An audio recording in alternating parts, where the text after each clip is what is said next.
नमस्कार मैत्रिणींनो, रंजना किचनमध्ये तुमचं अगदी मनापासून स्वागत आहे. आपल्याला आज बनवायचा आहे नारळी भात, तो सुद्धा 5 मिनिटात. कसा बनवायचा व्हिडिओ संपूर्ण पहा. त्यासाठी मी काय घेणार आहे, बासमती तांदूळ 1 वाटी आणि जास्त साहित्य न लागणारा हा भात घरच्या साहित्यामध्ये कसा बनवायचा हे आपण पाहणार आहोत आणि व्हिडिओ संपूर्ण पाहिला तरच तुम्हाला कळेल. त्यासाठी आपण घेणार आहोत 1 वाटी बासमती तांदूळ. स्वच्छ धुवून घ्यायचे आहेत 1-2 पाण्याने आणि थोडं 5 मिनटं थोडंसं भिजत ठेवायचं आहे. नाही भिजत घातला तरीही चालेल, कारण आपल्याला हा भात बनवायचा आहे कुकरमध्ये. पण थोडासा बासमती तांदूळ भिजत घातला का छान त्याचे लांबडे दाणे होतात. त्यासाठी हा तांदूळ थोडासा भिजवला आणि दुसरा जर तांदूळ असला तो नाही भिजवला तरीसुद्धा चालेल. आता भिजत ठेवला आहे, त्यापुढे आपण दुसरी तयारी करू. नारळाचा किस, ओल्या नारळाचा किस 1 वाटी घेतलेला आहे. गूळसुद्धा 1 वाटी घेतलेला आहे.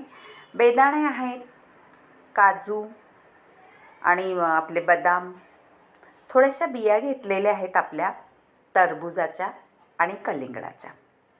तुम्ही आणखीनही ड्रायफ्रूट्स टाकू शकता तुमच्या आवडीप्रमाणे.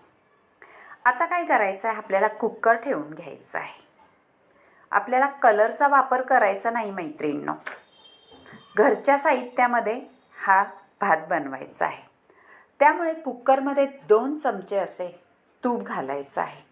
तुमच्याकडे साजूक तूप असले तर साजूक तूप घाला, नाहीतर तुम्ही जे खात असाल ते घाला.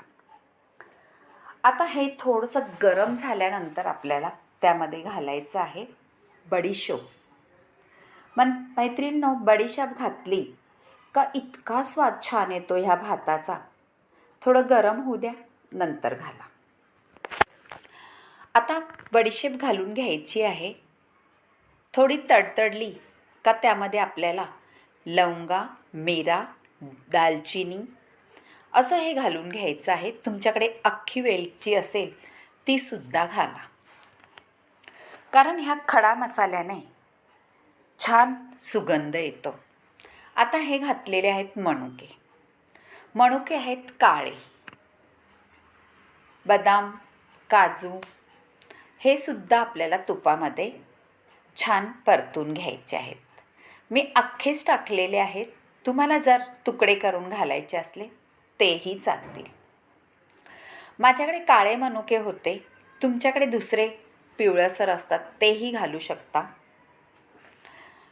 आता छान परतून घेतल्यानंतर तुपामध्ये ड्रायफ्रूट्स, मनुके हे पहा फुलले जातात छान असे आणि ड्रायफ्रूटचा कलरसुद्धा बदलतो. आता ह्या स्टेजला आपल्याला घालायचा आहे नारळाचा किस. नारळाचा किस जेवढे वाटी तांदूळ आहे त्याच्या फक्त थोडंसं कमी घालायचं आहे. मी मोठी वाटी घेतलेली आहे तांदळाची आणि छोट्या छोट्या वाट्या गूळ आणि नारळाचा किस. आता नारळाचा किस परतून झाल्यावर आपल्याला तांदूळही परतून घ्यायचं आहे, पाणी काढून त्याच्यातलं.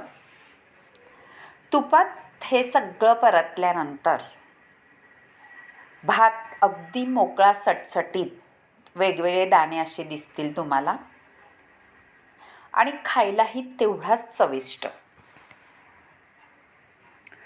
5 मिनिटात होणारा भात नक्की करून पहा. आता थोडीशी मी हळद घालणार आहे. तुमच्याकडे जर केशर नसेल तर हळदसुद्धा चालते. माझ्या घरात नव्हती म्हणून मी हळद घातलेली आहे, पण अजिबात कलरचा वापर करायचा नाही. आता असं सगळं परतून घेतलेल्यावरती आपल्या भाताचा कलर पहा बदललेला आहे तांदळाचा.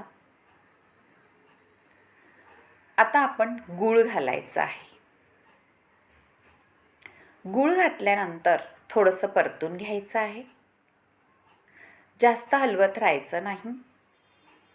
आपल्या तांदळाचा म्हणजे मोडता कामा नये, अख्खाच्या अख्खा असा तांदूळ राहायला पाहिजे. आता पाणी घालायचं आहे. मी पूर्ण 1 ग्लास मोठं आहे ते पाणी घातलेलं आहे. जरा ढवळायचा आहे आणि पाहायचा आहे आपल्या अंदाजाने किती पाणी लागणार आहे. आणखीन थोडं अर्धा ग्लास लागणार आहे. आता अर्धा ग्लास घालून घेतलेला आहे. थोडंसं चिमूटभर मीठ घालायचं आहे. गोडाच्या पदार्थामध्ये मीठ घातलं थोडंसं का त्याची चव अगदी बदलते. आता हे घातलेलं आहे मी वेलची पूड आणि सुंठ पूड. तुमच्याकडे ह्याच्यातलं सुंठ पूड नसेल तरीसुद्धा चालेल, पण वेलची पूड घाला, कारण वेलची पूडनी छानच सुगंध सुटतो त्याला. आता हे सगळं ढवळून घ्यायचं आणि आपल्याला 2 शिट्या काढायच्या आहेत. 2 शिट्यामध्ये हा भात अगदी दाणेदार, मऊसूत, लुसलुशीत, रसरशीत असा गुळातला भात होतो. हे पहा. आता थोडंसं थंड होऊन द्या, म्हणजे ह्याचा भात अगदी दाणा मोकळा होतो मैत्रिणींनो. झालेला आहे. गुळाचा आणि तुपाचा इतका सुगंध छान सुटलेला आहे. करून पहा. आवडलं तर रंजना किचनला लाईक करा, शेअर करा, कमेंट करायला विसरू नका आणि सबस्क्राईब करा. छान नारळी भात झालेला आहे. तुम्ही सणासुदीला करा किंवा लहान मुलांसाठी जर आवडत असेल तर त्यांनाही करून घाला. अशाच नवनवीन रेसिपी पाहण्यासाठी रंजना किचनला लाईक करा, शेअर करा, कमेंट करा, सबस्क्राईब करा.